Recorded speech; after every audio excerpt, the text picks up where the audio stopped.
ईद उल फितर के मौका पर शहर गुजरात के तमाम पार्कों में सफाई के बेहतरीन इंतजाम किए गए हैं। Nawaz Sharif park, Shahbaz Sharif park, ladies and children park और अनायत पार्क में सफाई के इंतजाम को यकीनी बनाया गया है और वहाँ पर तमाम पार्कों को चमका दिया गया है। जबकि वाल ऑफ गुजरात जो है वहाँ पर खसूसी तौर पर लाइटिंग की गई है, जिसके बाद रात का पूरा नजारा ही बदल गया है। कमिश्नर गुजरांवाला नवीद हैदर शराजी और डिप्टी कमिश्नर गुजरात सफदर हुसैन वेरक और चीफ ऑफिसर म्यूनिसिपल कॉर्पोरेशन हालत काड़ा को शहर गुजरात को खूबसूरत बनाने का तमाम तर क्रेडिट जाता है। उनकी हिदायत पर तमाम टीमें रोजाना की बुनियाद पर जो है सफाई के इंतजाम को यकीनी बनाए हुए हैं। शहर में सफाई के बेहतरीन इंतजाम के हवाला से नई कंपनी RR जो है अपना भरपूर किरदार अदा करते हुए नजर आ रही है। यून कौंसिल 6 के शहरियों की जानिब से सफाई का मसला हल करवाने पर सॉलिड वेस्ट RR कंपनी के जिम्मेदारान और सुपरवाइजर्स और सफाई अमला को खराज तहसीन पेश किया गया है। जबकि दूसरी जानिब डिप्टी कमिश्नर गुजरात सफदर हुसैन वेरक की हिदायत पर चीफ ऑफिसर खालदार काड़ा की हिदायत पर chief sanitary inspector Nasrullah Khan की जानिब से जेल चौक में नालों की सफाई को यकीनी बनाया गया है और नालों की सफाई करने से बारिशों के दौरान ये बात सामने आई है कि शदीद बारिशों के दौरान भी इस बार सड़कों पर बारिशी पानी नजर नहीं आया। जेल चौक और कचहरी चौक की पूरी तारीख ही बदल दी गई है। बारिशें तो होती रही मगर इसके बावजूद पूरा निजाम जो है तब्दील किया गया है और बारिशों का पानी आइंदा भी इस बात का इम्कान जाहिर किया जा रहा है कि सड़कों पर नजर नहीं आएगा, जिसका तमाम का क्रेडिट म्यूनिसिपल कॉर्पोरेशन के अफसरान और अमला को जाता है।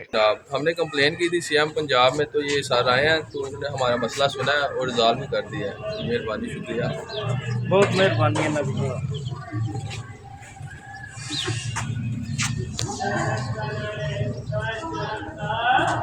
रिपोर्ट आकाश नियाजी, गुजरात।